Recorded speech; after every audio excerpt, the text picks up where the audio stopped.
Alors, je vais d'abord, premièrement, nommer un athlète tout à fait remarquable, Georges Carpentier.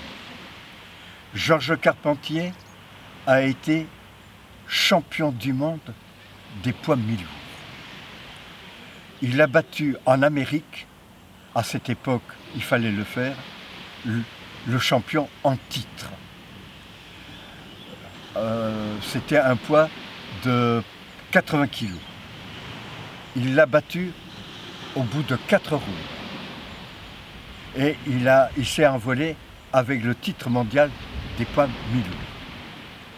Et comme il avait une puissance et une détente assez extraordinaire, il a voulu s'attaquer au tenant du titre, toute catégorie, Jacques Dempsey. Jacques Dempsey était un athlète poids lourd. Il était d'origine Cherokee, un Indien Cherokee et de mère irlandaise. Jacques Dempsey était un homme qui pesait pas loin de 88 kilos. 88 kilos. Il avait une puissance, il avait rencontré des hommes de plus de 110 kilos et de 114 kilos. Il les battait toujours avant la limite. Il lui fallait 5, 6, 7 rounds pour en arriver à bout. Quand il a fait ses débuts, Dempsey, lui, il restait des fois 3 jours sans manger parce qu'il n'avait pas d'argent pour se payer de la nourriture. Et il avait été tellement martelé dans la vie qu'il ne sentait plus les coups venir. Georges Carpentier a risqué le tout pour dérober le titre de champion du monde toute catégorie.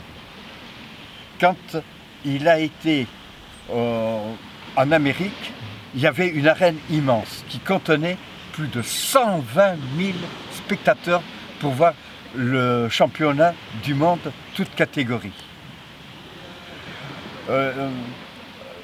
Il y avait des inspecteurs qui fouillaient tous les spectateurs et toutes les armes étaient confisquées et étaient rendues à la sortie. Au deuxième round, Georges Carpentier, avec une droite magistrale, il a secoué Jacques Dempsey. Jacques Dempsey, qui ne s'était pas rendu compte de cette droite percutante, à 2 cm du menton. Il a reculé et dans ses mémoires, Dempsey avait dit « S'il m'avait bousculé, je serais tombé ». Tellement que la puissance du coup était. Mais Georges Carpentier s'était brisé la main en donnant un tel coup. Et Jacques Dempsey le mit KO au bout du 4e round. Voilà. Mais enfin, il ne faut jamais oublier que Georges Carpentier a fait des combats très durs dans sa jeunesse. Il a été champion de France des poids légers, des poids Walter, moyens, et il a été champion du monde des poids mi-lourds, non, champion d'Europe des mi-lourds et champion d'Europe des lourds. Et voilà ce qu'a été Georges Carpentier. Mais il faut relever ce qu'a été sa jeunesse. Il était très jeune et il était descendu au laminoir. Et il avait dit à son père, je ne voudrais, pour un empire, jamais plus descendre au laminoir. Je ferai n'importe quoi, mais je ne descendrai plus au laminoir. Et c'est de là que, dans ce petit village, il y avait un professeur de culture physique. C'était François Descamps. Et il invita le jeune garçon à venir s'entraîner. Et il avait décelé en lui des dons innés sur le plan de vue pour les sports de combat.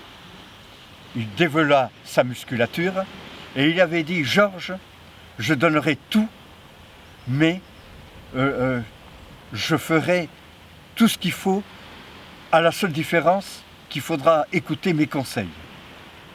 Et effectivement, ça a été le tandem Georges Carpentier et François Descamps, son manager et son entraîneur. Et c'est de là qu'il a commencé à grimper les échelons dans la boxe professionnelle. Ensuite, il y a eu Marcel Cerdan. Marcel Cerdan, c'était un combattant dans des poids moyens. Et il a été champion de France, hein, dans les welter. Il a décroché le poids d'Europe en Italie après un très dur combat. Et là, il y a eu la guerre et son pédigré a été ralenti parce que c'était la Deuxième Guerre mondiale et il n'y avait pas de réunion sportive sur le plan de vue mondial. Et c'est de là qu'en s'entraînant, il a rencontré le tenant du titre, hein, Tony Zal, champion du monde des poids moyens, et il fallait le faire. Cerdan a été en Amérique, dans le marécage du boxing business, et il a remporté le titre de champion du monde des poids moyens en battant Tony Zal au bout du 12e round. Et là, ça a été le héros. Il a été reçu par le président de la République française. Il a été reçu par tous les grands de ce monde. Il a été chez Maxime, dans le grand restaurant où il y avait tout le fin gratin français. Et il a eu une malchance de reconnaître qu'il avait été un petit peu manipulé quand il a combattu Jacques Lamotta en combat régulier. Et là, il s'était froissé l'épaule et il avait remis le combat à une autre fois. Et c'est au cours de la revanche contre Jacques Lamotta que son avion qui devait l'amener en Amérique s'est écrasé dans la montagne des Accords. Et Marcel Cerdan a trouvé la mort dans cet accident d'avion. Et il y a eu un autre personnage, Marcel Thill. Marcel Thill a disputé 10 fois le titre de champion du monde des poids moyens. Et il a eu la couronne de champion d'Europe des mi-lourds en battant le tenant du titre. Et Marcel Thill est mort à l'âge de 64 ans dans un accident de voiture. Je vais vous parler d'un grand champion. Il s'appelait Chiquito de Cambo. Il mesurait 1,80 m pour 86 kg. Il avait une prestance physique tout à fait remarquable. À son berceau, les fées l'avaient favorisé d'une puissance et de détente de l'épaule, du torse et d'un jeu de jambes. Il a été champion du monde de pelote basque, petit gant, main nue, et également la grosse pala, à tous les sports du Pays basque. Il a été, disons, en 14-18, affecté en 14-18 justement, et il faisait des lancers de grenades à 200 mètres. Il avait une prestance tout à fait, un aura. Il était indestructible. Malgré son âge avancé, il avait tous les qualificatifs de sa prestance physique datant. Il avait également une certaine de notoriété. Et à cette époque, l'entraînement n'existait pas. Le sport, on l'avait inné à la naissance. Et voilà que quand il est décédé, il avait eu quand même militaire, la Légion d'honneur à titre militaire. Voilà. Et quand il a été pour être enterré, il y a eu une foule qui l'ont suivi justement à son enterrement. Voilà. Il était d'un milieu modeste et quand il a été enterré, il n'avait pas, disons, l'argent nécessaire pour avoir telle ou telle chose.